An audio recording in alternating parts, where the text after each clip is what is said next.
إن الحمد لله نحمده ونستعينه ونستغفره ونعوذ بالله من شرور أنفسنا ومن سيئات أعمالنا من يهده الله فلا مضل له ومن يضلل فلا هادي له وأشهد أن لا إله إلا الله وحده لا شريك له وأشهد أن محمدا عبده ورسوله أما بعد.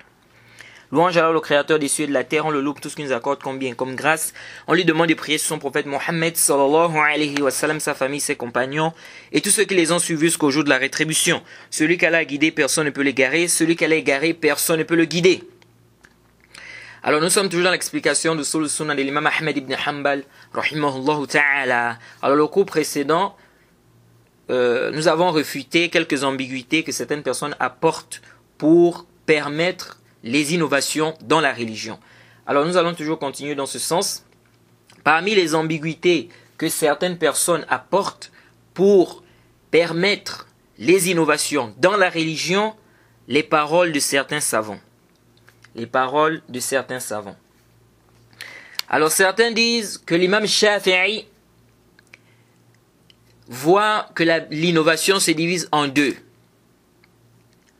Qu'il y a des bonnes innovations et qu'il y a des mauvaises innovations.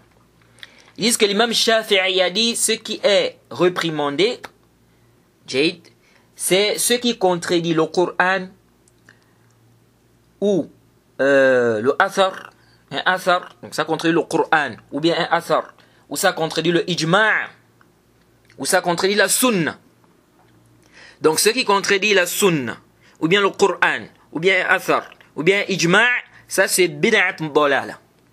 Ça c'est bid'at mudallala. Ça c'est l'innovation qui est égarement. Mais ce qui ne contredit ni le Coran, ni la sunna, ni un athar, ni le ijma', ça ce n'est pas reprimandé. Ils disent voilà l'imam Shafi'i, rahimahullah, qui fait la différence entre l'innovation qui est réprimandée et l'innovation qui n'est pas reprimandée. Alors, en réfutation à cela, nous disons, il faut retenir une règle ici. Une règle qui est très importante. C'est que si nous avons la parole d'un savant qui vient contredire la parole du prophète Mohammed sallallahu alayhi wa sallam, il n'est pas permis de prendre la parole du savant et de délaisser la parole du prophète Mohammed sallallahu alayhi wa sallam. Abadan. Si la parole d'un savant contredit la parole du prophète, on doit faire précéder la parole du prophète Mohammed sallallahu alayhi wa sallam sur la parole du savant. Ça, on ne doit même pas faire un débat là-dessus. Il n'y a pas à débattre là-dessus, les frères. Ça dit, c'est quelque chose qui est clair. On n'a pas à faire un débat là-dessus. La parole d'un savant contredit la parole du prophète. On prend la parole du prophète, on laisse la parole du savant. Ça, on ne doit pas débattre là-dessus. C'est-à-dire, il n'y a pas à faire un débat sur ça, les frères. Ça, c'est quelque chose qui est clair. Donc, le prophète Mohammed sallallahu alayhi wa sallam me dit, toute innovation est égarement. Un savant me dit qu'il y a des bonnes innovations, des mauvaises innovations. Je fais quoi? Je prends la parole du prophète Mohammed sallallahu alayhi wa sallam qui me dit que toute innovation est égarement, ou bien je prends la parole du savant qui dit qu'il y a des bonnes innovations et des mauvaises innovations. Il n'y a pas de doute que je prends la parole du prophète Mohammed sallallahu alayhi wa sallam. Donc si la parole d'un savant contredit la parole du prophète, on prend la parole du prophète, on laisse la parole du savant. Ça, on n'a pas à débattre là-dessus. Ça, c'est sans débat. C'est pourquoi l'imam Shafi'i, rahimahullah, dit, l'imam Shafi'i nous rappelle même un consensus des savants. Il dit, أجمع المسلمون على أن من استبان له سنة عن رسول الله صلى الله عليه وسلم لم يحل له أن يدعها لقول أحد. لم يحل له أن يدعها لقول أحد. L'imam Shafi'i dit, rahimahullah, il dit, les musulmans sont tous unanimes pour dire que celui à qui il parvient une sunna du messager d'Allah, Jade, il est interdit qu'il la délaisse pour prendre la parole d'un autre, qui qu'il soit. Ça, c'est un consensus des savants, un consensus des musulmans. Jade. Donc le prophète Mohammed sallallahu alayhi wa sallam dit toute innovation est égarement. C'est le prophète qui a dit, il a dit toute innovation est égarement. Il n'a pas dit qu'il y a des bonnes innovations, des mauvaises innovations. Là, il a dit toute innovation est égarement. Donc si j'ai cette parole du prophète qui est claire et qui est générale, qui englobe, n'est-ce pas, toute innovation dans le dîn, j'ai cette parole, je vois un savant qui dit qu'il y a des bonnes innovations, des mauvaises innovations. Ici, je ne peux pas prendre la parole du savant et délaisser la parole du prophète Mohammed sallallahu alayhi wa sallam. Jade, ça c'est un. Et l'imam Shafi'i a dit quoi? وَالشَّافِعِيُّ قَالَ إِنْ رَأَيْتُمْ قَوْلِي مُخَالِفًا لِمَا رَأَيْتُمْ مِنَ الْحَدِيثِ فَاضْرِبُوا الْجِدَارَ لِقَوْلِ مُخَالِفَ الْأَخْبَارِ. L'imam Shafi'i a dit quoi? Il a dit, si vous voyez ma parole, qui contredit, ou si vous voyez ma parole contredire ce qu'on vous a rapporté, donc ce qui a été rapporté du prophète, ce que vous avez rapporté du prophète, prenez ma parole, jetez ça au mur. L'imam Shafi'i dit quoi? Si vous voyez ma parole, Jade, en contradiction avec la parole du prophète Mohammed sallallahu alayhi wa sallam, donc ce qu'on a rapporté du prophète Mohammed sallallahu alayhi wa sallam, il dit prenez ma parole, jetez ça au mur. Donc l'imam Shafi'i dit que si sa parole contredit la parole du prophète, si sa parole contredit ce qui a été rapporté du prophète Mohammed sallallahu alayhi wa sallam, on prend sa parole, on jette ça au mur. Parce que vous n'allez trouver aucun savant de la sunna, aucun savant de la sunna, vous n'allez pas trouver un savant de la sunna qui va vous dire, si ma parole contredit la parole du prophète, prenez ma parole, laissez pour le prophète. Il n'y a pas un savant de la sunna qui va dire ça. Donc ça, c'est quelque chose, on ne doit même pas faire un débat. C'est-à-dire, on ne doit pas débattre sur ça, les frères. La parole d'un savant contredit la parole du prophète, on prend pour le prophète, on laisse pour le savant. Pourquoi? Parce que le savant n'est pas infaillible. Le savant peut se tromper. Mais la parole du prophète Mohammed sallallahu alayhi wa sallam, c'est la révélation. Donc ça, c'est un point qui est important, les frères. La parole du savant contredit la parole du prophète, on prend pour le prophète, on laisse pour le savant. Jade, ça c'est un point qui est important. Ensuite, nous disons, celui qui suit un savant sur une fatwa ou sur une parole, il le suit pourquoi? Est-ce qu'il le suit parce que ce qu'il dit, c'est confirmé par des preuves? Ou bien il le suit par taqlid? Ou bien il le suit par fanatisme? Ou bien il le suit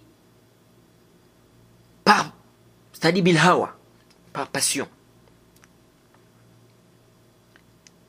Il le suit pourquoi? Par passion, par fanatisme, parce qu'il a apporté des dalils, ou bien il le suit comme ça. Donc qu'est-ce qui te pousse à suivre ce savant-là? Qu'est-ce qui te pousse à suivre ce savant?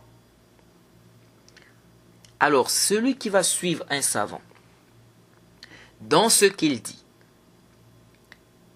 il suit un savant dans ce qu'il dit, par passion, ou bien il sait que les dalils contredisent ce que le savant l'a dit, mais il laisse quand même les dalils, il suit le savant, celui-là, il est réprimandé. il est réprimandé. Et il a même le péché.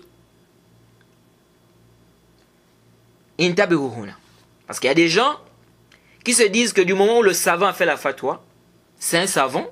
Donc si je suis son avis, je n'ai pas de problème. C'est lui qui a fait la fatwa. On dit non. Non, c'est pas comme ça, mon frère. C'est pas comme ça, mon frère. Pourquoi tu suis ce savant-là? Qu'est-ce qui t'a poussé à suivre le savant-là? La passion? Le taqlid? Parce qu'il a apporté des dalils, des adillas, des preuves? Ou par fanatisme? Alors, écoutez ça. Le Cheikh Rabi' Ibn Hadi al-Madkhali hafizahullah nous dit ceci dans sa risala At-Ta'assub al-Zamim. Cheikh Rabi' a une risala intitulée At-Ta'assub al-Zamim. C'est-à-dire le fanatisme. Cette risala, le fanatisme qui est réprouvé ou réprimandé, cette risala nous parle du fanatisme. Dans cette risala, le Cheikh Rabi' nous parle du fanatisme. Et c'est une très bonne risala pour les fanatiques. Alors à la page 49 de cette risala, il a cité la parole du Cheikh l'Islam Ibn Taymiyyah, où il nous parle de celui qui suit quelqu'un, n'est-ce pas, dans le fait de rendre licite ce qu'Allah a rendu illicite, ou rendre illicite ce qu'Allah a rendu licite. Donc il a cité le tafsil, donc les paroles du Cheikh Ibn Taymiyyah sur cette question. Cheikh Ibn Taymiyyah détaille, fait un tafsil par rapport à la mas'ala. Mais là c'était la parole du Cheikh Ibn Taymiyyah. À la page 49, il nous dit ceci. انتبهوا. ولهذا اتفق العلماء على أنه إذا عرف الحق لا يجوز له تقليد أحد في خلافه وإنما تنازعوا في جواز التقليد للقادر على الاستدلال وإن كان عاجزا عن إظهار الحق الذي يعلمه فهذا يكون كمن عرف أن دين الإسلام حق وهو بين النصارى فإذا فعل ما يقدر عليه من الحق لا يؤاخذ بما عجز عنه فهؤلاء كالنجاشي وغيره. Il dit c'est pourquoi les savants sont unanimes. Que celui qui a su la vérité, il n'est pas permis pour lui de faire le taqlid de celui qui va contredire la vérité. Alors, lorsque tu as su la vérité, tu n'as plus le droit de faire le taqlid, de suivre quelqu'un aveuglement, de suivre quelqu'un sans dalil, Jade, alors que ce dernier vient contredire la vérité. Donc tu n'as pas le droit de suivre celui qui va venir contredire la vérité là. Il dit, mais ils ont plutôt divergé sur la permission du taqlid pour celui qui est capable de faire l'istidla, celui qui est capable de s'argumenter. Il dit, même s'il est incapable de montrer, n'est-ce pas, la vérité qu'il a, ce qu'il sait comme vérité. Il dit, celui-là est comme celui qui a su que l'islam est la religion de vérité, et il est entre les chrétiens. S'il fait ce qu'il peut, dans ce qui est vérité, il dit, il n'est pas tenu rigueur pour ce qu'il est incapable de faire. Il dit, ceux-là sont comme Najashi et d'autres. Ensuite, il dit, وَأَمَّا مَنْ قَلَّدْ انتبهوا. Faites attention ici. Il dit وَأَمَّا مَنْ قَلَّدَ شَخْصًا دُونَ نَظِيرِهِ بِمُجَرَّدِ هَوَاهُ وَنَصَرَهُ بِيَدِهِ وَلِسَانِهِ مِنْ غَيْرِ عِلْمٍ أَنَّ مَعَهُ الْحَقِّ فَهَذَا مِنْ أَهْلِ الْجَاهِلِيَّةِ وَإِنْ كَانَ مَتْبُوعُهُ مُصِيبًا لَمْ يَكُنْ عَمَلُهُ صَالِحًا وَإِنْ كَانَ مَتْبُوعُهُ مُخْطِئًا كَانَ آثِمًا. Le Cheikh Ibn Taymiyyah a dit, quant à celui qui va faire le taqlid d'une personne sans son semblable, tout simplement par passion, donc le taqlid, c'est le fait de suivre celui dont sa parole n'est pas un argument, sans dalil, sans argument, sans preuve. Donc tu suis quelqu'un comme ça. Comme on dit, aveuglement. Il dit c'est permis, tu dis c'est permis. Il dit c'est interdit, tu dis c'est interdit. Il dit c'est makruh, tu dis c'est makruh. Il dit c'est obligatoire, tu dis c'est obligatoire. Donc tu le suis seulement comme ça. Sans dalil, bidouni burhan. Il dit celui qui va faire le taqlid de quelqu'un, sans son semblable, juste par passion. Donc, il n'a pas de dalil, il n'y a pas de dalil, il suit par passion. Il le soutient avec sa main, sa langue, sans connaissance qu'il est sur la vérité, ou sans connaissance que la vérité de son côté. Il dit ça, celui-là il fait partie des gens de la jahiliya. Il dit même si celui qu'il suit est sur la vérité, ou même si celui qui suit, n'est-ce pas, a raison. Il dit ce qu'il est en train de faire là n'est pas bien.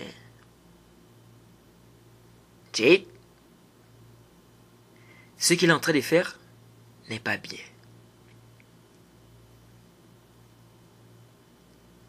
Est-ce que vous suivez? L'acte qu'il est en train de poser là n'est pas bien. Il dit, ça fait partie de ça, c'est pas un acte pieux. Il dit,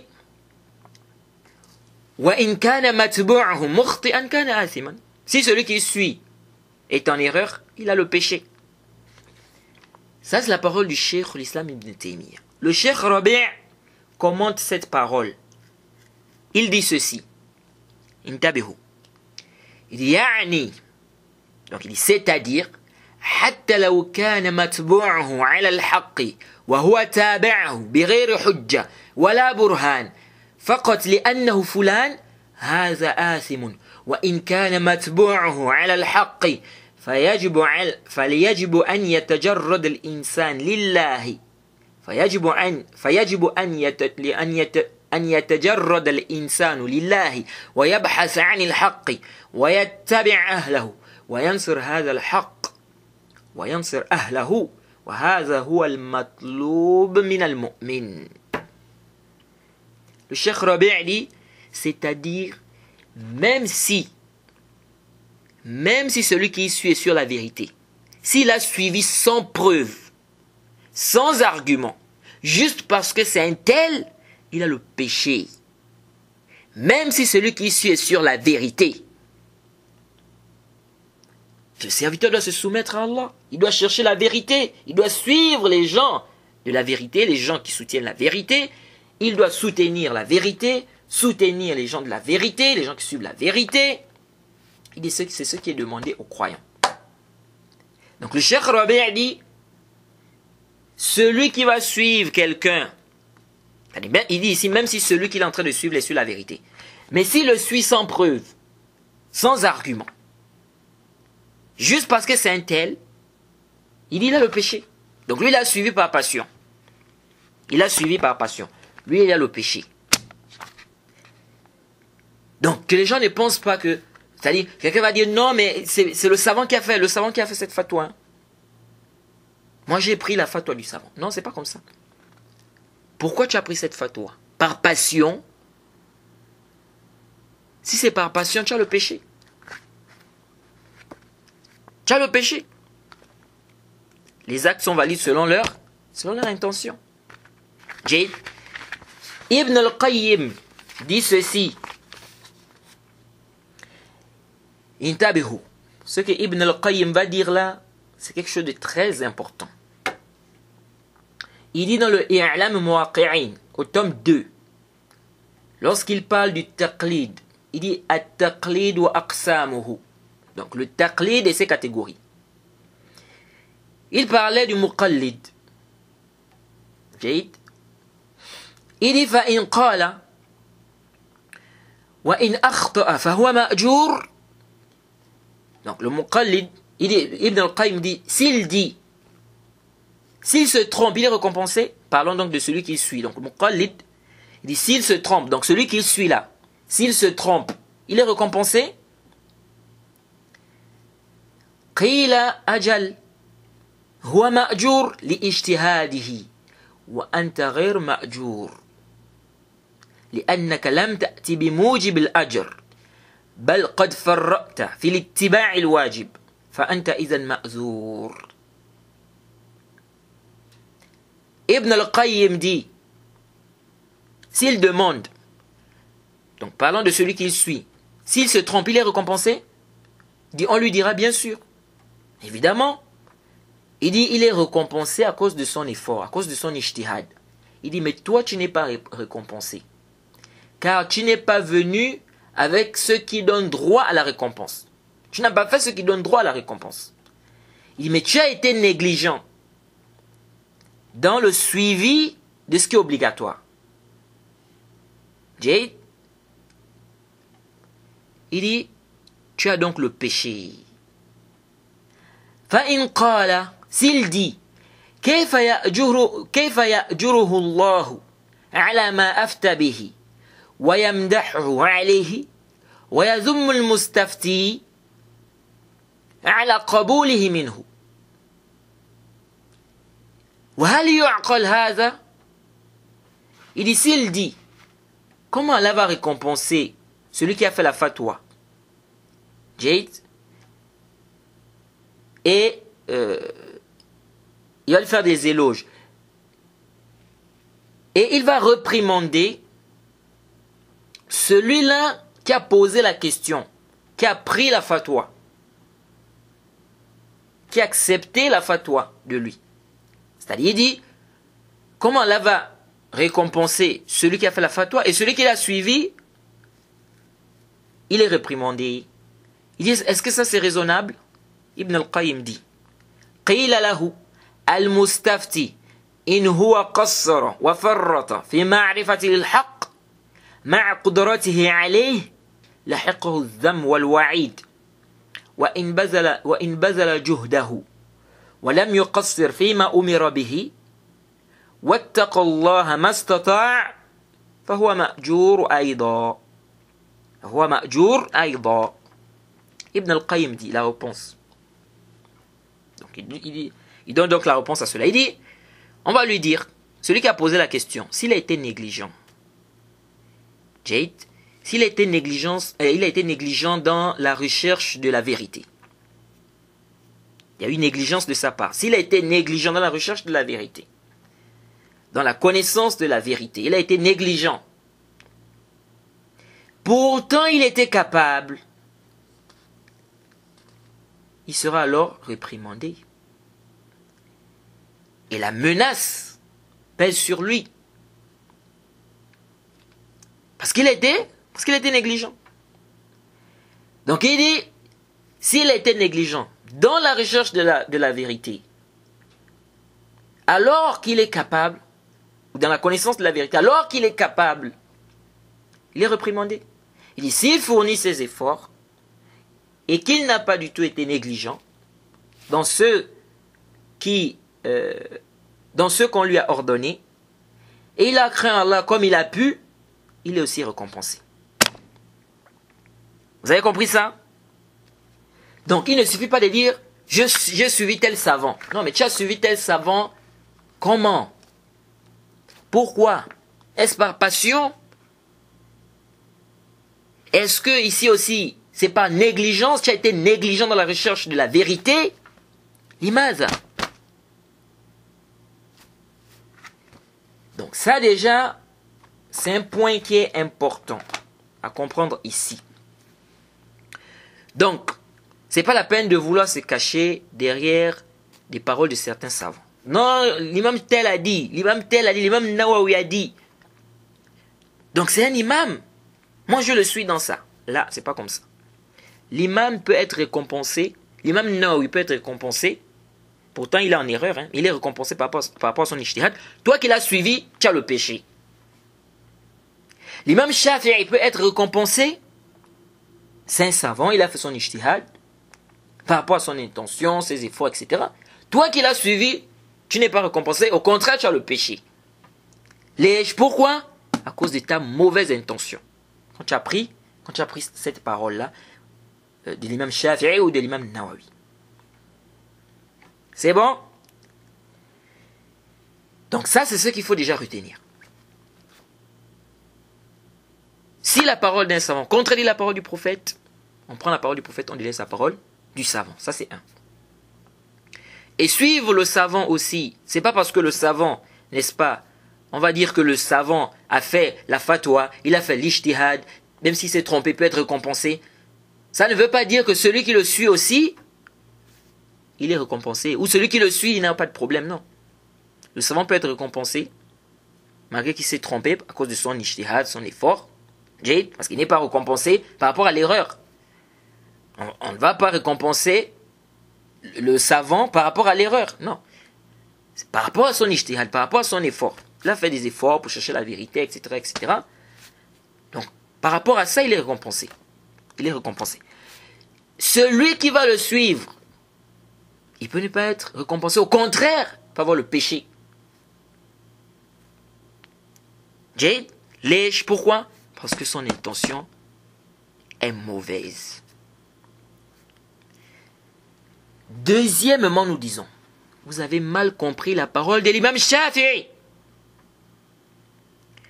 Vous avez mal compris la parole de l'imam Shafi'i. Intabihu huna. Arju an tantabihu. On dit l'imam Shafi'i a dit al-bid'a bid'atan. La bid'a est de deux types. Il wa ma wafaqa as-sunnah ou ma wafaqa as-sunnah. Il dit la bid'a est de deux types.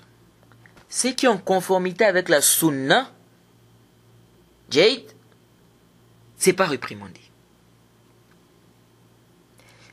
Wa ma khalafa as-sunnah, ceux qui contredisent la sunna, c'est réprimandé.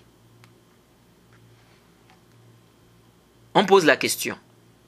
Ceux qui viennent avec ces paroles-là. On dit, l'imam Shafi'i dit, ceux qui sont en conformité avec la sunna, c'est pas réprimandé. Ou c'est louable. Quelque chose qui est en conformité avec la sunna, c'est une innovation. C'est une bid'a. Quelque chose qui est en conformité avec la sunna, c'est une bid'a. Toba, c'est pas une bid'a. Quelque chose en conformité avec la sunna, comment ça va être une innovation? C'est pas une innovation. Parce que c'est en conformité avec la sunna. Pourquoi l'imam Shafi'i a dit a appelé ça bid'a? Parce que l'imam Shafi'i parle de la bid'a dans le sens linguistique. L'imam Shafi'i parle de l'innovation dans le sens linguistique. Parce que comment c'est qui est en conformité avec la sunna, ça va être bid'a? Fiddin. Donc l'imam Shafi'i est en train de parler du sens linguistique et non du sens de l'innovation dans fi shara. Et Ibn Rajab,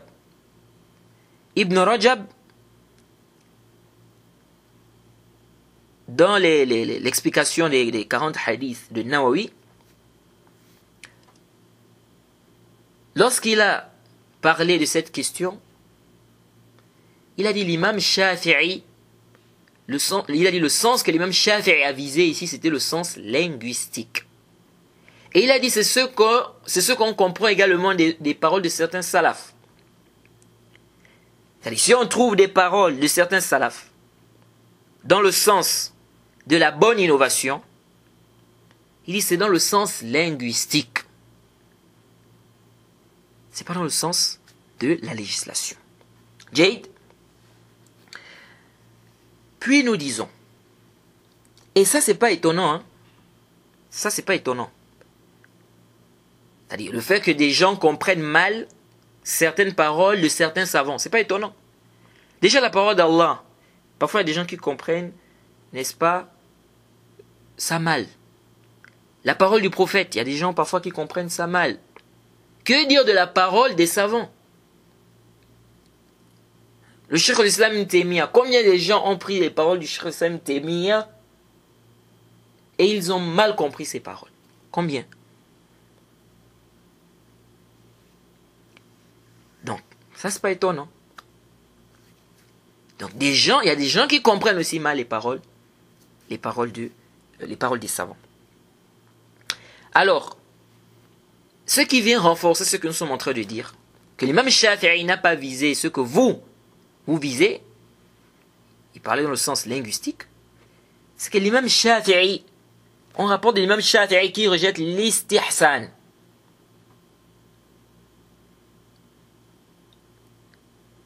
L'imam Shafi'i ne voit pas qu'on doit lire le Coran pour le mort. Parce que ça n'a pas été rapporté des salafs. Et ça, c'est l'avis qui est juste. Il n'y a pas à lire le Coran pour les morts. J'ai dit comme beaucoup font là. Ils se retrouvent 4, 5, 6. On dit, bon, toi tu prends tel juz, toi tu prends tel juz, toi tu prends tel juz. Et puis ils sont en train de lire. Ça n'a pas de os dans le din. Pour qui? On dit pour le mort. Ça n'a pas de os dans le din. Ça n'a pas été rapporté du prophète. Ça n'a pas été rapporté, n'est-ce pas, des compagnons. Donc il n'y a pas de dalil authentique qui justifie cet acte. Donc, l'imam Shafi'i voit ça. L'imam Shafi'i voit qu'on ne doit pas prier ou que c'est déconseillé de faire un deuxième groupe après le groupe de l'imam. Donc la prière en jama'a est terminée. Jade, l'imam a terminé la prière. Si des gens viennent après la prière de l'imam, les musulmans arrivent après la prière de l'imam, ont-ils le droit de faire un deuxième groupe? L'imam Shafi'i dit que c'est déconseillé. Et il dit même que ça ne fait pas partie de la voie des salafs. On demande, quelqu'un qui voit ça, il va dire qu'il y a des bonnes innovations dans la religion. Quelqu'un te dit, tel acte, il n'aime pas ça. Parce que les salafs n'ont pas fait ça.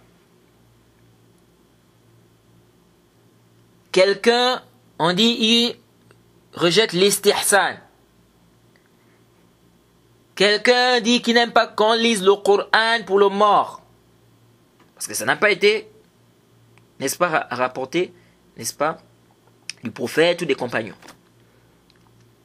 Quelqu'un comme ça, il va dire qu'il y a des bonnes innovations dans le din, dans la religion. Vous êtes sûr de ça? Donc il n'y a pas de doute que cet imam-là n'a pas visé ce que vous avez visé.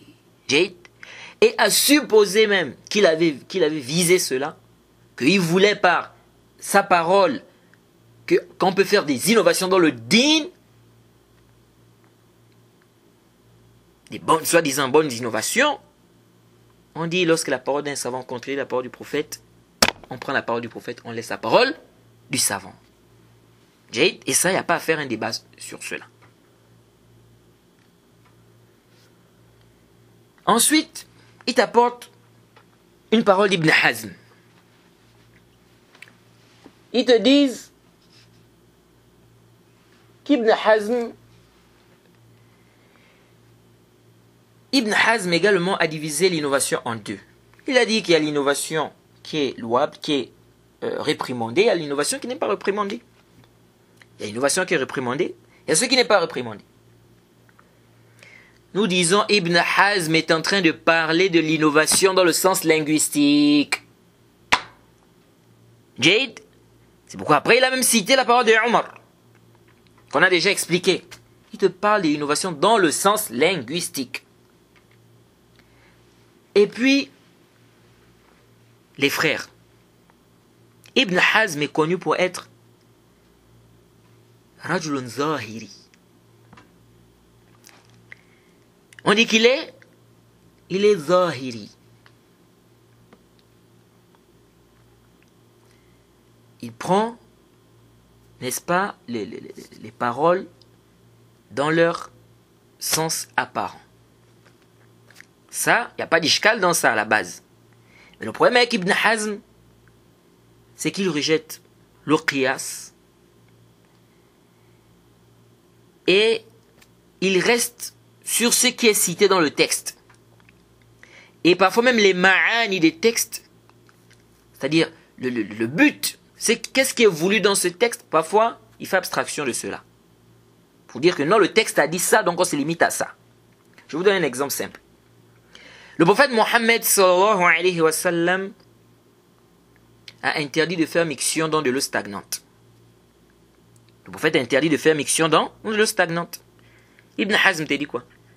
T'as dit si tu fais miction à côté, ou dans par exemple un pot, tu prends ça, tu verses dans de l'eau stagnante, ça ne rentre pas dans l'interdiction là. Comment ça? Il dit parce que le prophète a interdit de faire miction dans de l'eau stagnante. Lui là, il n'a pas fait miction dans de l'eau stagnante, il a fait miction à côté. Jade? Après il a pris, il l'a mis dans de l'eau stagnante. Il dit ce qui est interdit, c'est de faire miction dans de l'eau stagnante. Il dit le prophète a interdit. Dans le texte, le prophète a interdit de faire miction dans de l'eau stagnante. C'est ce que le texte dit. Donc on doit se limiter à ça. Donc l'interdiction, c'est celui qui fait miction dans de l'eau stagnante. Mais celui qui fait miction à côté, après il vient verser dans de l'eau stagnante, il n'y a pas de problème. Nous disons là, on dit non. Pourquoi? Parce qu'on regarde le sens. Naam, le prophète interdit de faire miction dans de l'eau stagnante. Mais qu'est-ce qui est voulu? C'est parce que ça va gaspiller l'eau. Parce que celui-là, il fait miction dans de l'eau stagnante, l'autre vient, il fait miction dans de l'eau stagnante, l'autre vient, il fait miction dans de l'eau stagnante, l'autre vient, il vient uriner, ainsi de suite. L'eau là finira par devenir quoi? L'eau va finir par se gaspiller. Donc ici, nous disons, naam, le prophète a interdit de faire miction dans de l'eau stagnante. Mais celui qui fait miction à côté, il prend ça, il vient verser, on dit, il rentre aussi dans l'interdiction. Parce que c'est la même chose. On a interdit de faire miction dans de l'eau stagnante. Pourquoi? Parce que, à force de faire ça, ça va gaspiller l'eau là. Jade? Donc, si toi tu fais miction à côté, ensuite tu prends, tu viens verser, mais tu es en train de faire, tu vas faire la même chose. Toi tu fais miction à côté, tu viens verser dans de l'eau stagnante. L'autre fait miction à côté, il vient verser dans de l'eau stagnante. L'autre fait miction à côté, il vient verser dans de l'eau stagnante. L'eau là finira par devenir sale. Jade? Impur même. Donc, Ibn Hazm, c'était quelqu'un de Zahiri. Et Cheikh Al-Albani, il s'est étonné d'Ibn Hazm. Il dit dans le fiqh, Ibn Hazm est Zahiri. Mais dans l'asma al-sifat, là il n'a pas été Zahiri. Dans l'asma al-sifat, il n'a pas été Zahiri. qu'Allah lui pardonne. Parce qu'Ibn Hazm croyait qu'il était sur la voie de l'imam Ahmed. Ibn Hazm, il croyait qu'il était en train de suivre la voie de l'imam Ahmed. Alors que dans les Asma Sifat, il n'était pas en train de suivre la voie de l'imam Ahmed. Jade. Alors, nous disons, il pensait que dans les Asma Sifat, il est en train de suivre l'imam Ahmed, alors qu'il n'était pas en train de suivre l'imam Ahmed. Nous disons, quelqu'un comme ça, quelqu'un qui est Zahiri, Jade, il entend la parole, c'est-à-dire, il entend la parole du prophète Mohammed sallallahu alayhi wa sallam qui dit toute innovation est égarement. Ou bien s'il lit la parole du prophète qui dit toute innovation est égarement. Quelqu'un qui est Zahiri, comme Ibn Hazm, il doit comprendre quoi de cette parole? Il doit comprendre qu'il y a des bonnes innovations. Donc Ibn Hazm, qui est Zahiri, il voit la parole du prophète qui dit toute innovation est égarement. Lui, il doit comprendre qu'il y a des bonnes innovations dans le din. Non. Son mazhab même ne lui permet pas de comprendre ça. Intabihuhuna. Ibn Hazm dit ceci dans le Ihkam. Il est en train de parler du taqlid. Arju an tantabihuhuna. Il dit ceci. فإذا كان الصحابة والتابعون رضي الله عنهم لا يستجيزون نسبة ما يعبدون به ربهم ولا مذاهبهم إلى أبي بكر ولا عمر ولا إلى عثمان ولا إلى علي ولا ينتسبون إلى أحد دون رسول الله صلى الله عليه وسلم فكيف بهم لو شاهدوا ما نشاهده من المصائب الهادمة للإسلام على من امتحنه الله به من الانتماء إلى مذهب فلان وفلان وإقبال على أقوال مالك وأبي حنيفة والشافعي وترك الأحكام والقرآن وكلام النبي صلى الله عليه وسلم ظهريا والحمد لله على تثبيته إيانا على دينه على دينه وسنته التي مضى عليها أهل الأعصار المحمودة قبل أن تحدث بدعة التقليد وتفشو. Allahu Akbar. Vous voyez ça? Ibn Hazm dit, si les compagnons du prophète, les tabi'oun, ne permettaient pas l'attribution de ceux avec quoi ils adoraient leur Seigneur, ni leur mazahib, ne permettaient pas cette attribution-là à Abu Bakr, ni à Omar, ni à Othman, ni à Ali. Il ne s'affiliait à aucune personne en dehors du messager, en dehors du prophète Mohammed sallallahu alayhi wa sallam, en dehors du messager d'Allah. Il dit, qu'est-ce qu'ils allaient dire s'ils voyaient ce que nous voyons aujourd'hui? C'est-à-dire, Ibn Hazm, il dit les compagnons du prophète, les tabi'un. Donc c'était pas comme aujourd'hui, on va dire non, ça c'est le mazhab de Malik, le mazhab de Shafi'i, le mazhab de Ahmed. Est-ce que les compagnons disaient non, ça c'est le mazhab d'Abi Bakr? Jade. Moi je suis dans le mazhab de Omar. Moi je suis dans le mazhab de Othman. Non. Eux ils suivaient le prophète Mohammed sallallahu alayhi wa sallam. Le prophète a dit, khalas, on prend la parole du prophète. Jade. Donc Ibn Hazm dit, il ne permettait pas ça. Jade. Il ne s'affiliait à aucune personne en dehors du messager d'Allah.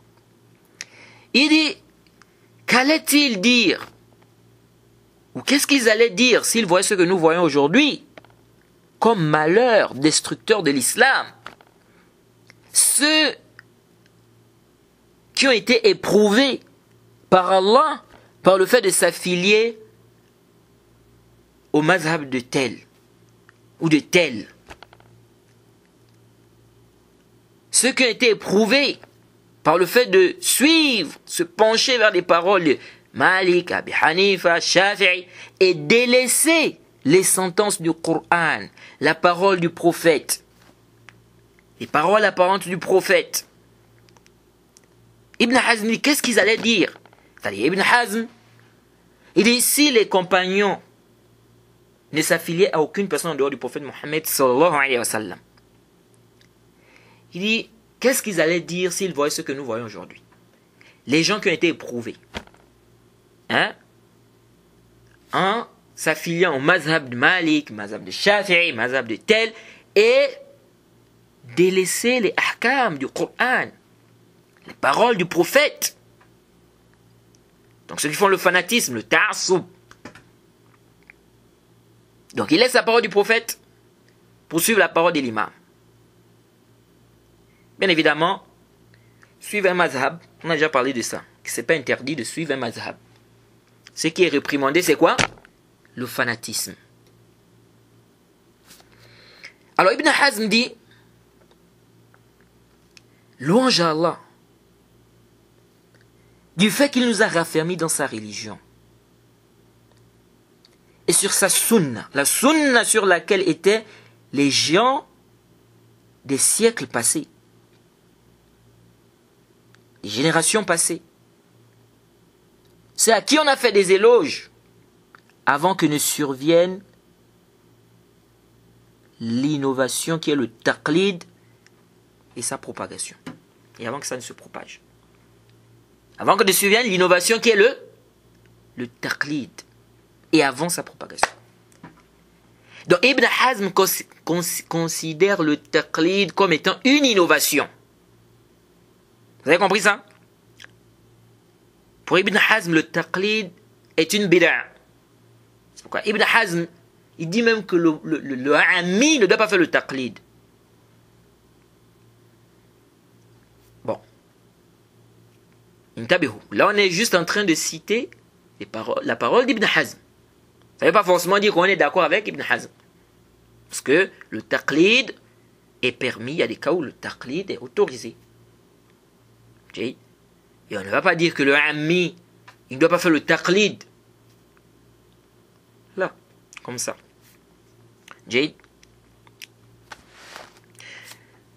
Alors, quelqu'un qui voit que le taqlid c'est une bid'a.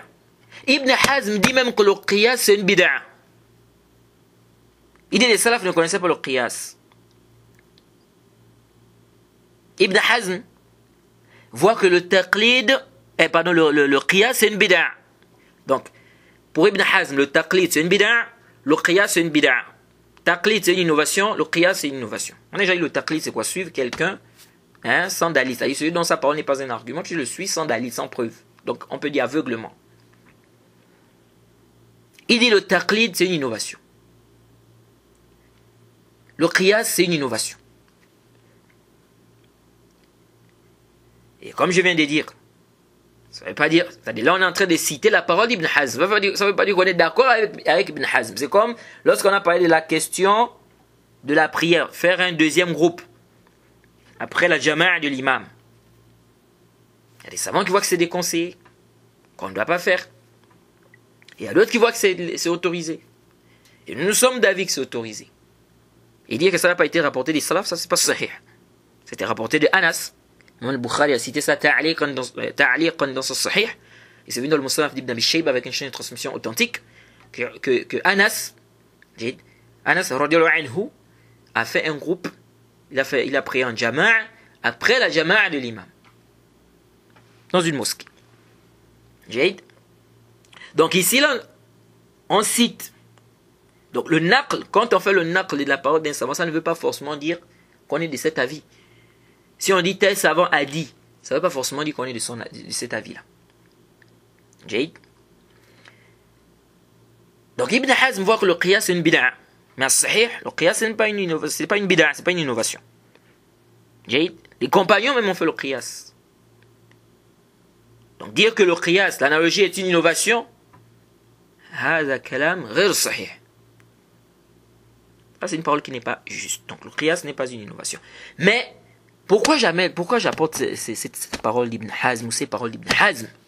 C'est pour vous dire, quelqu'un comme ça là, il va dire qu'il y a des bonnes... C'est-à-dire quelqu'un qui dit que le taqlid c'est une innovation, que les salafs ne connaissaient. Il dit, les salafs ne connaissaient pas ça. Il dit le qiyas c'est une innovation, les salafs ne connaissaient pas ça. Quelqu'un comme ça, il va dire qu'il y a des bonnes innovations dans la religion. Il dit قبل أن تحدث بدعة التقليد. Donc quelqu'un qui voit que le taqlid c'est une bid'a, le qiyas c'est une bid'a, c'est une innovation, il va te dire qu'il y a des bonnes innovations dans la religion. Aïe, kalam. Donc ça montre aisément qu'Ibn Hazm n'a pas visé ce que vous avez visé. Jade. Parmi les paroles également que les gens citent, la parole de l'Aïz ibn Abdissalam. Ce qu'il a mis dans les Qawa'id al-Kubra. On dit qu'il a divisé l'innovation en 5. Il a divisé l'innovation en 5. Et beaucoup de gens qui disent qu'il y a des bonnes innovations dans la religion, ils se basent sur la parole d'Al-Aïz ibn Abdissalam. Et l'imam Nawawi également a suivi Al-Aïz ibn Abdissalam dans ça. On fait de diviser l'innovation en 5. Donc ils te disent quoi? Ils te disent qu'il y a l'innovation qui est obligatoire, il y a l'innovation qui est préférable, il y a l'innovation qui est interdite, il y a l'innovation qui est déconseillée, il y a l'innovation qui est permise. Donc les 5 ahkam. Ils disent parmi les innovations obligatoires. Donc Al-Aïz ibn Abdissalam, il a divisé l'innovation en 5. Ce qu'on vient de citer. L'innovation obligatoire, l'innovation préférable, l'innovation déconseillée, l'innovation interdite, l'innovation permise. Et l'imam Nawawi l'a suivi dans ce taqsim. Et son élève Al-Qarafi également l'a suivi dans ça. Al-Aïz ibn Abdissalam, lorsqu'il te parle de l'innovation, quand il divise en 5, Parmi les exemples, il te dit, parmi les innovations, d'abord il te donne d'abord les catégories d'innovation. Il te dit l'innovation obligatoire. Il te donne des exemples. Et à travers ces exemples, on va voir qu'est-ce que Al-Izz ibn Abdissalam vise. C'est-à-dire, pourquoi Al-Izz ibn Abdissalam a divisé l'innovation en 5 comme ça. Il te dit parmi les innovations obligatoires, la science de la grammaire, avec laquelle on va comprendre le Coran. On pose la question. La grammaire est une innovation. La science de la grammaire, c'est une bid'a, c'est une innovation. Qu'est-ce que la science de la grammaire vient faire dans la bid'a? Il dit le jarh wa ta'dil, l'éloge et la critique. Le fait de faire, c'est-à-dire le tamiz entre le sahih et le da'if. Distinguer dans ce qui est authentique de ce qui ne l'est pas. Le rad, le fait réfuter les jahmiya, les qadariya, tout ça rentre dans les innovations obligatoires. Qu'est-ce que ça là vient faire dans l'innovation? Qu'est-ce que le jarh wa ta'dil vient faire dans l'innovation? Qu'est-ce que le tamiz du sahih et du da'if vient faire dans l'innovation? Réfuter les jahmiya, les qadariya, qu'est-ce que ça vient faire dans l'innovation? Il dit c'est l'innovation obligatoire. C'est une innovation mais qui est obligatoire. Une innovation qui est obligatoire. On va voir que ça c'est complètement batil. Parce qu'on ne peut pas dire que quelque chose est obligatoire et dire en même temps que c'est une innovation. Ça c'est en contradiction. Comme l'imam Shatibi a détaillé dans l'I'tisam. Et parmi les innovations préférables, la construction des écoles. Les tarawih. Bon, on se demande, qu'est-ce que la construction des écoles vient faire dans les innovations? Il dit c'est une innovation préférable. Donc c'est préférable de faire ça, c'est mustahab. Qu'est-ce que ça vient faire dans les innovations? Les tarawih, dit que les tarawih c'est une innovation mustahab, préférable, donc c'est préférable. Et ça refute même le jahl. Certaines personnes qui vont venir dire les tarawih c'est une innovation. Mais lui il vise par là l'innovation qui est interdite. On dit qui t'a précédé dans ça? Al-Izz ibn Abdissalam te dit, ça rentre dans l'innovation qui est préférable. On a déjà vu que ça c'est pas une bid'a. Et on a expliqué le sens, n'est-ce pas, qui était voulu par la parole de Omar, quand il a dit quelle bonne innovation. Parce que le prophète a prié Tarawih, comment ça va être bid'a? Quelque chose que le prophète a fait. Donc qu'est-ce que la construction des écoles, les tarawih, qu'est-ce que ça vient chercher dans les innovations? On dit innovation préférable. Bid'atul mubah. Quand il a parlé des innovations mubah, c'est-à-dire que les innovations permises, il te parle des malabis, il te parle des habits, le tawassu' fil akl, il parle même le fait d'exagérer un peu dans la nourriture. Qu'est-ce que tout ça vient faire dans l'innovation? Qu'est-ce que les habits viennent faire dans l'innovation? Qu'est-ce que la nourriture vient faire dans l'innovation? Est-ce que vous suivez? Donc les habits maintenant sont des innovations. C'est pourquoi, en réalité, Al-Izz, quand il a fait cette taqsim, cette division-là, il a fait rentrer dedans même les choses qui sont dans le dunya, les innovations dans le dunya. Jade, il a fait rentrer les innovations dans quoi? Dans le dunya. Donc, tabehu. Parce que si on prend le sens de la législation, c'est en contradiction avec la définition même de l'innovation. C'est pourquoi l'imam Shatibi, dans l'I'tisam, il a refuté ça, cet avis-là. Il a dit que ça, c'est un avis qui ne tient pas. Il a même dit que ça contredit le ijma', cette division. Et il dit c'est en contradiction. Comment ça, c'est en contradiction? Il dit, la base, quand on dit quelque chose est une innovation, Ça veut dire qu'il n'y a pas de dalil. Ça veut dire qu'il n'y a pas de dalil, ni du Coran, ni de la Sunna qui justifie cela. Il dit, mais comment on va dire quelque chose est obligatoire et en même temps on dit c'est une innovation? Ça, c'est en contradiction. L'innovation, à la base, ça veut dire qu'il n'y a pas de dalil. Quand on dit quelque chose est une innovation, c'est une bid'a, ça veut dire qu'on n'a pas de dalil. Il n'y a pas de dalil qui justifie ça. Mais comment on va voir un dalil qui dit que ça c'est obligatoire et on appelle ça encore innovation? Vous voyez que c'est en contradiction. Si on dit que quelque chose est obligatoire, ça veut dire qu'il y a un dalil qui justifie que c'est obligatoire. Parce qu'on ne peut pas obliger quelque chose sans dalil comme ça. On va dire quelque chose est obligatoire, mais d'où ni dalil. Donc si on dit que c'est obligatoire, c'est qu'on a un dalil qui justifie l'obligation de cet acte. Alors si on a un dalil qui justifie l'obligation de cet acte, comment on peut dire encore que c'est une innovation? Si on a un dalil qui justifie que ça c'est mustahab, ça c'est préférable, comment on va encore dire que c'est une innovation? Ça n'a pas de sens. On ne peut pas dire que c'est préférable et en même temps on dit que c'est une innovation. On ne peut pas dire que c'est obligatoire et en même temps on dit que c'est une innovation. Ça n'a pas de sens. C'est pourquoi l'imam Shatibi, rahimahullah, il dit que ça c'est en contradiction. Comment on va appeler ça bid'a? Comment on va appeler ça innovation? Et en même temps on dit que c'est obligatoire. Comment on va dire que c'est obligatoire? En même temps on dit que c'est une innovation. Comment on va dire que c'est préférable et on dit que c'est une innovation? Comment on va dire que c'est une innovation? On va dire que c'est préférable. C'est en contradiction. Parce que innovation, ça veut dire que ma fille, c'est-à-dire, laysa hunaka dalil, il n'y a pas de dalil qui justifie ça.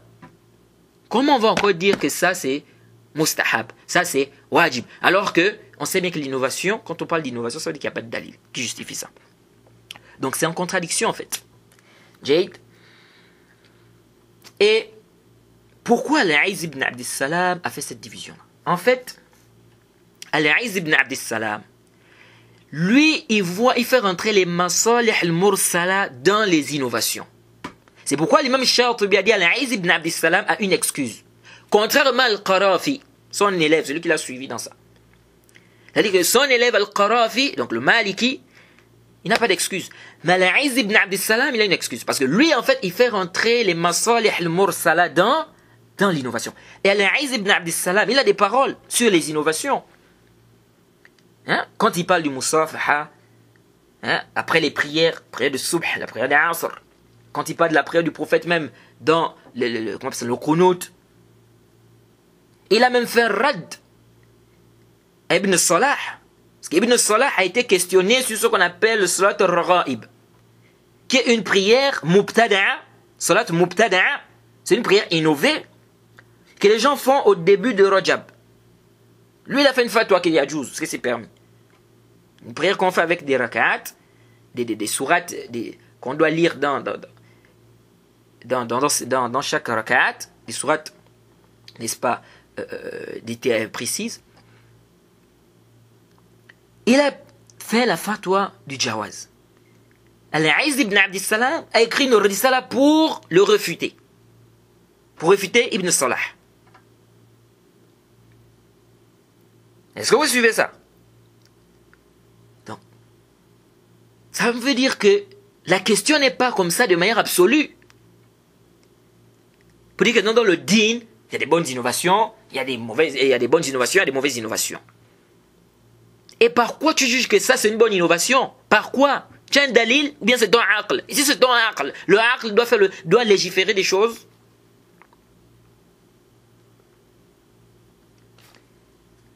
Alors, je disais tantôt que l'Aïz ibn Abdissalam a fait rentrer les masalih al-mursala dans l'innovation. Pourquoi il est allé à faire cette division-là? Alors, les masalih al-mursala ou maslahatul mursala ou l'istislah, ça c'est un débat chez les savants de Usul. Est-ce que c'est un dalil ou c'est pas un dalil? La maslahatul mursala ou l'istislah, c'est un dalil ou pas? Un débat entre les savants de Usul. La maslaha, comme on dit, c'est l'intérêt ou l'avantage. Donc, c'est une chose bénéfique ou un moyen avantageux, on peut dire. Donc, la maslaha, c'est le contraire de la mafsada. Donc, c'est le contraire de ce qui est mauvais, de ce qui n'est pas bien. Fil istilah, quand on parle de maslaha, c'est le fait d'apporter un bien profit ou de repousser un mal. Jade. Maintenant, quand on dit mursala, ça veut dire que on n'a pas de preuve en fait que cet avantage-là, ou bien cette chose, ou ce moyen avantageux, on n'a pas de preuve que c'est considéré par la législation, on n'a pas de preuve claire que c'est considéré par la législation, on n'a pas des preuves claires que ça a été annulé par la législation. Et l'istislah, en fait, c'est le fait de suivre la maslaha al-mursala. La maslaha al-mursala. Alors, les masalih al-mursala, les savants des usul divisent ça en trois. Arju an tantabihu huna. Je demande votre attention ici. Nous devons apprendre notre religion. Car l'apprentissage, celui qui n'a pas la science, c'est comme une arme. Si tu n'as pas de ilm, facilement on peut t'embrouiller. Donc, intabihu. Je disais tantôt que les savants de usul divisent les masalih en trois. Ils te disent, il y a ce qu'on appelle masalih mu'tabara, ou bien maslahatu mu'tabara. Ensuite, on a les masalih al-mulgha, maslahatu al-mulgha. Ensuite, on a les masalih al-mulgha, pardon. On a les masalih mu'tabara et on a les masalih al-mursala. Ce sont les trois masalih. On a des avantages qui sont considérés, des avantages qui sont annulés, donc des moyens avantageux qui sont annulés, qui ne sont pas considérés. Et on a ceux-là dont on n'a pas de preuves claires qui montrent que c'est considéré, des preuves claires qui montrent que c'est annulé. Elles sont les trois catégories des masalih, des avantages ou bien des profits, des moyens avantageux. Avec des exemples, ça va être un peu plus clair. On dit les masalih mu'tabara. Donc, des avantages qui sont considérés. Exemple, la préservation de la raison. C'est un avantage. L'islam a interdit la consommation d'alcool. Cela, c'est quoi la hikmah? Afin de préserver, n'est-ce pas, la raison. Afin de préserver la raison. Parce que l'islam donne une importance à la raison.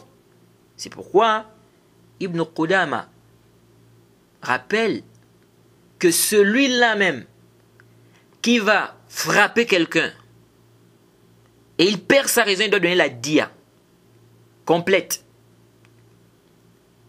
Quelqu'un, par exemple, il frappe l'autre à la tête et lui il perd sa raison. Ibn Qudama a dit qu'il doit donner la dia complète. Il a même dit qu'il y a un consensus. Il a même dit qu'il y a un consensus sur ça. Il doit donner la dia complète. Il en a déjà parlé de ça dans le chapitre, n'est-ce pas, de la loi du talion. On a parlé des diyat là-bas. Bon, même s'il y a Ibn Hazm qui a contredit aussi cet avis. L'islam a donné de l'importance à la raison. Donc, pour préserver également la raison, l'islam interdit la consommation d'alcool. Regardez aujourd'hui quelqu'un qui consomme de l'alcool.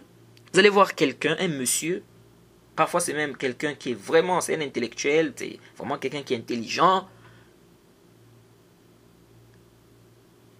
Il est même, on peut dire, quand tu le regardes, tu vas dire que c'est un homme responsable. Tu vois comment on l'entraîne là?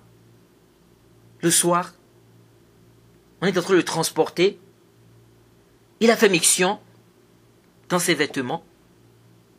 Et il est en train de dire n'importe quoi. Parce qu'il est saoul, il a consommé de l'alcool et il est saoul. Donc il dit maintenant n'importe quoi. Il arrive à la maison, il commence à gronder les enfants, il veut même frapper les enfants. Les enfants n'ont rien à manger. Il demande que papa, est-ce qu'il y a quelque chose à manger? Il s'énerve, il gronde les enfants, il veut frapper les enfants. La femme veut intervenir, il frappe la femme. Tout ça sous l'effet de quoi? De l'alcool. Donc il y a beaucoup de mafasid. Quelqu'un qui est saoul, il est capable de tuer. Tu peux tuer sa mère, il peut violer sa sœur, il peut faire vraiment des choses graves. L'islam dit non. L'être humain n'est pas quand même comme un animal. L'islam interdit la consommation d'alcool. L'islam interdit les drogues, tout ce qui va gaspiller la raison. L'islam dit non. Le chanvre, etc.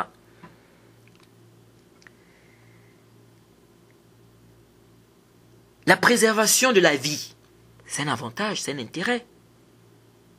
L'islam dit celui qui tue quelqu'un volontairement doit être tué. Tu as tué quelqu'un volontairement. Meurtre volontaire. Tu dois tuer. Lèche, afin de préserver la vie des gens. Parce que pourquoi ma vie, pourquoi pas ta vie? Pourquoi ma vie, pourquoi pas ta vie? Pourquoi tu dois me tuer moi?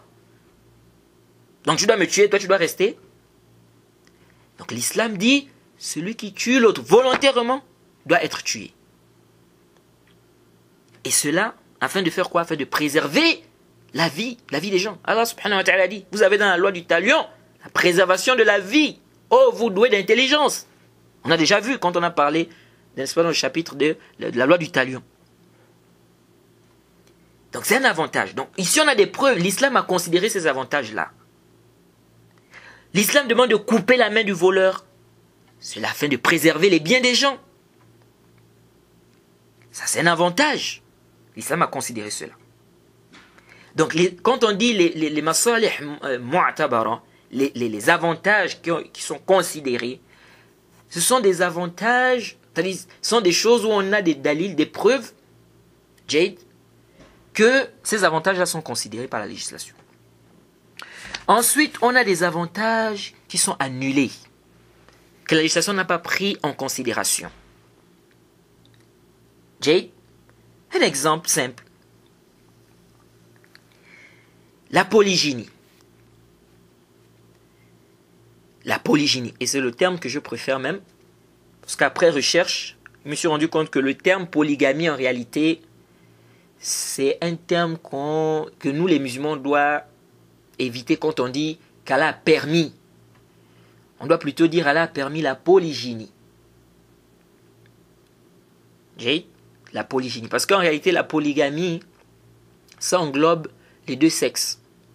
Ça englobe comment on appelle, la polyandrie et la polygynie. Polyandrie, c'est le fait qu'une femme ait plusieurs hommes, plusieurs maris. Et la polygynie, le fait qu'un homme ait plusieurs femmes. Donc, en réalité, le terme qu'on doit utiliser, c'est polygynie. Parce que polygamie, en réalité, ça englobe les deux. Donc, quand on dit Allah a permis la polygamie, vous voyez que c'est vrai, quand on comprend, on sait bien, n'est-ce pas? Nous, en tant que musulmans, on sait que l'islam ne permet pas à une femme d'épouser deux hommes. Parce que quand la femme est mariée, il est interdit d'épouser une femme qui est déjà mariée. Donc, ça montre que la femme n'a pas le droit d'épouser deux hommes ou trois, ou etc. Jade. Mais il est mieux qu'on utilise le terme polygynie que d'utiliser le terme polygamie quand on parle de permission, quand on dit l'islam a autorisé ou Allah subhanahu wa ta'ala a autorisé. Alors donc, la polygynie par exemple, l'islam a autorisé la polygynie. Donc un homme peut épouser 2 femmes, 3 femmes, 4 femmes. Alors, si un kafir dit interdisons la polygynie, pourquoi on doit interdire la polygynie? Il dit parce que ça apporte quoi? Ça apporte la haine entre des femmes. Parfois il y a la jalousie, parfois même elles vont jusqu'à se battre. La législation n'a pas considéré cet avantage entre parenthèses. Donc, si un kafir dit on doit interdire la polygynie, car ça peut causer la haine entre les femmes, la jalousie. Donc à cause de ça, c'est-à-dire, à cause de ça, on va interdire. Donc l'avantage ici, c'est d'éviter cela. Nous disons, la législation n'a pas pris en considération cet avantage. Entre parenthèses. Cet avantage qui est entre parenthèses, on va dire.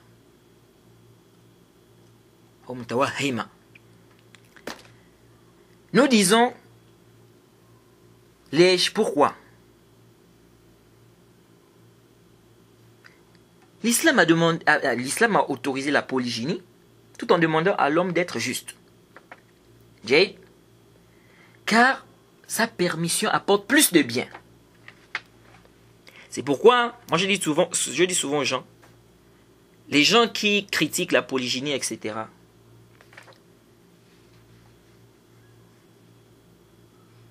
je dis, le problème, ce n'est pas la polygynie. Le problème n'est pas la polygynie, mais ceux qui pratiquent la polygynie.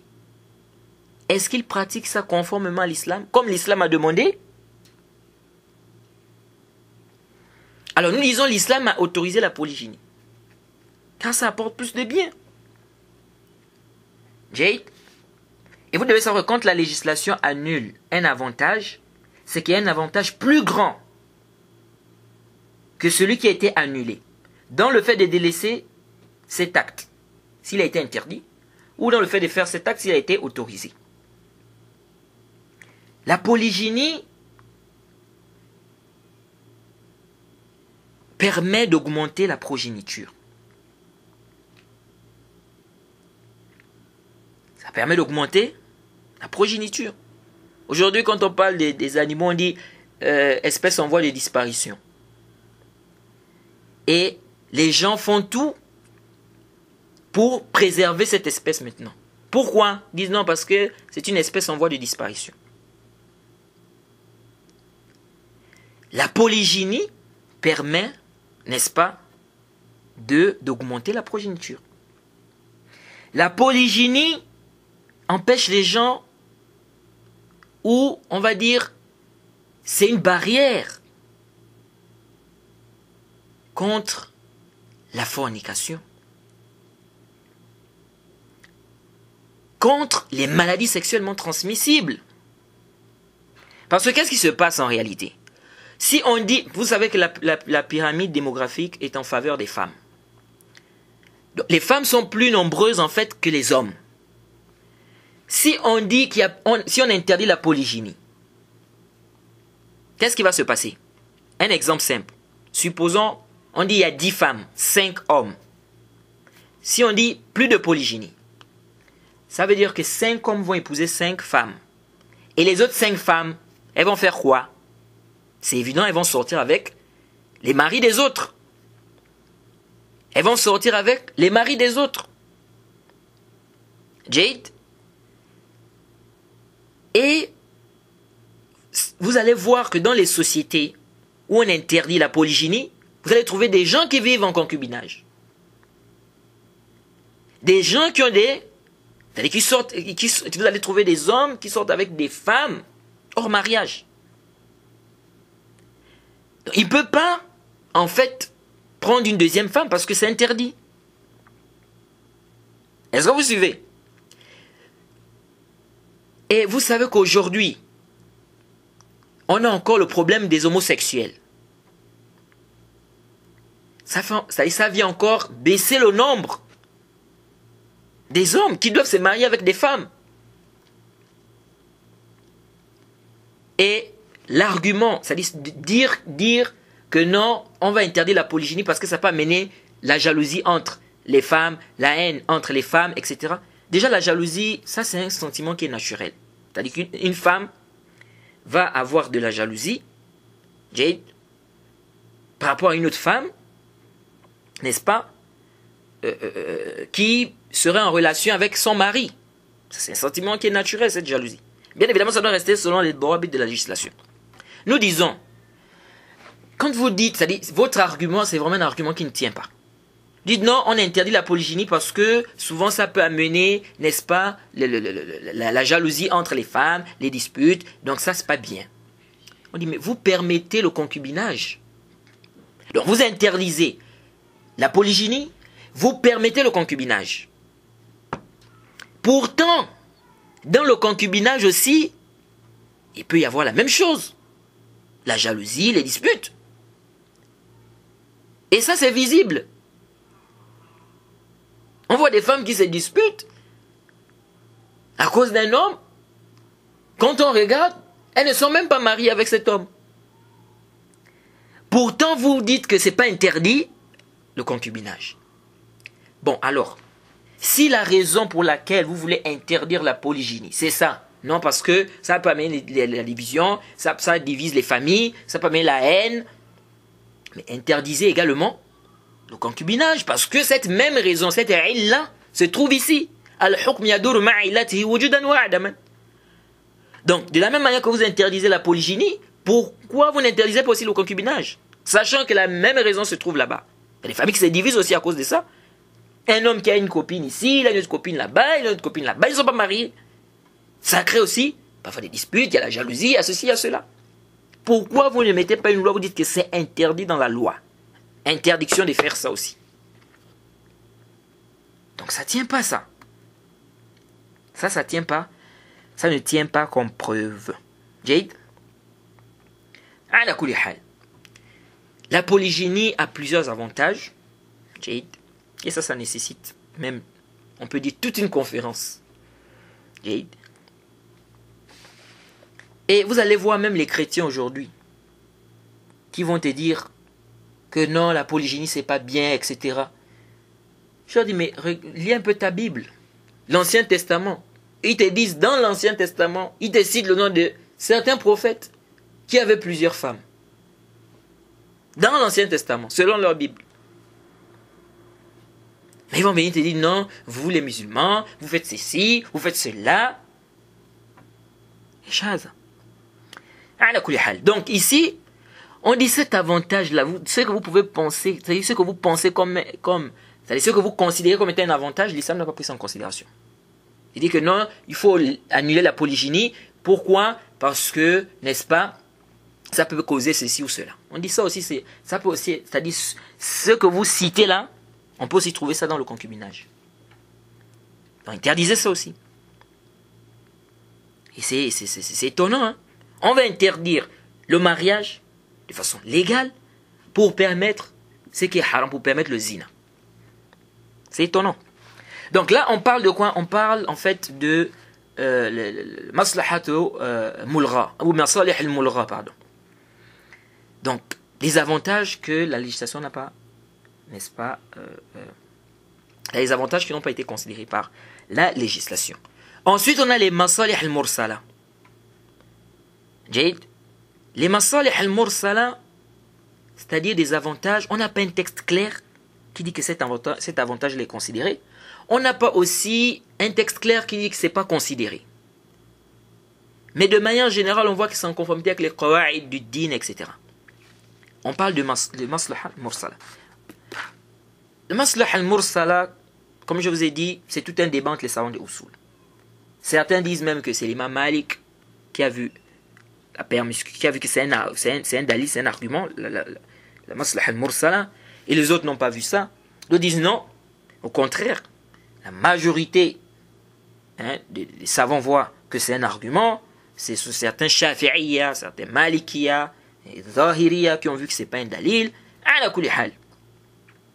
Ce qui nous intéresse ici, c'est quoi? C'est de savoir que les masalih sont divisés en trois. Masalih mu'tabara, masalih mulgha et masalih mursala. Et donc, Al-Izz ibn Abdissalam, il a fait entrer les masalih al-mursala dans les bid'ah. Et ceux qui ont dit que la maslaha al-mursala c'est un dalil, ils ont mis des shurut, ils ont mis des conditions. Parmi les conditions, certains ont cité le fait que ça ne doit pas être dans les adorations. Certains ont cité ça comme shart, que ça ne doit pas être dans les adorations. Est-ce que vous suivez? Donc, l'imam Shatibi a vu que Al-Izz ibn Abdissalam a une excuse car il a ici, comment dirais-je, il a fait rentrer les masalih al-mursala dans les innovations. Alors qu'en réalité, ça rentre, on ne fait pas rentrer ça dans les innovations. Jade. Alors, donc pour conclure, nous disons, la parole de l'Izz ibn Abdissalam n'est pas un argument. La parole de l'imam Nawawi, ce n'est pas un argument, parce qu'ils ont divisé en 5. On dit que ce n'est pas des arguments, car le prophète a dit toute innovation est égarement. Il n'a pas fait cette division-là. Ensuite, nous disons, cette division en elle-même, elle est en contradiction parce qu'on peut pas dire que c'est on peut pas dire qu'une innovation est, c'est-à-dire on peut pas dire qu'une chose est obligatoire et en même temps on dit qu'elle est une innovation. C'est en contradiction. Jade. Ensuite nous disons, cette division-là en elle-même, c'est-à-dire cette division-là en elle-même de l'innovation en 5 est une innovation. Vous avez compris ça? C'est-à-dire cette division-là même de l'innovation en 5, cette division-là en elle-même, c'est une bid'a, c'est une innovation. Jade. Donc il n'y a pas à diviser l'innovation en 5. Il dit que l'innovation qui est obligatoire, l'innovation qui n'est pas obligatoire, qui est mustahab, ou bien l'innovation qui est déconseillée, ou l'innovation qui est permise, l'innovation qui est interdite. Là, toute innovation dans le din, dans la religion, est interdite. Et toute innovation dans le din est égarement. Comme le prophète a dit, kullu bid'atin dalala. Toute innovation est égarement. Donc cette division de l'innovation en 5 en elle-même est une bid'a. Donc voilà un peu ce qu'on peut dire par rapport à ces paroles-là que certaines personnes apportent, n'est-ce pas, pour justifier les innovations. On va s'arrêter ici pour concernant ce cours. Et s'il y a d'autres choses qu'ils apportent aussi, vraiment qui sont bordes et là, qui ne tiennent pas. Mais on va s'arrêter ici sur cette question, parce que vraiment on a pris beaucoup de temps pour la question de l'innovation. Et la question de l'innovation, c'est une grande question. Ça nécessite même, je peux dire, plusieurs cours. Le but, ce n'est pas le cours ici, ce n'est pas un cours spécial. Le livre en lui-même, ce n'est pas un livre qui est seulement sur les innovations, non. Donc on doit avancer également dans l'explication du livre parce qu'il y a plusieurs choses qu'on doit voir. Et si on commence à rentrer dans l'innovation, on apporte vraiment toutes les ambiguïtés qu'ils apportent, aux réfutations, etc., etc. Vraiment, on fera beaucoup de cours sur l'innovation et le livre, vraiment, on va le terminer. Peut-être on ne pourra même pas terminer ou bien on va même terminer le livre, n'est-ce pas, en retard. Parce que en fait cette risala, c'est une petite risala. C'est une petite risala qu'on peut terminer en quelques mois. Mais cette risala aussi, il y a plein de masail. Il y a plein de masail. Parce que quand on lit la parole de l'imam Ahmed, il y a plein de masail qui tournent autour de ce que l'imam Ahmed a eu à dire. Donc il faut qu'on avance également dans l'explication du livre. Donc on va s'arrêter ici et on demande qu'Allah nous facilite, qu'Allah nous donne la compréhension de sa religion et qu'il nous maintienne sur la sunna, qu'il nous éloigne des innovations.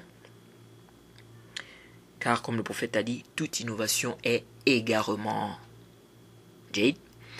Alors on s'arrête ici. Wa subhanaka Allahumma bihamdik wa ashhadu an la ilaha illa anta astaghfiruka wa atubu ilayk.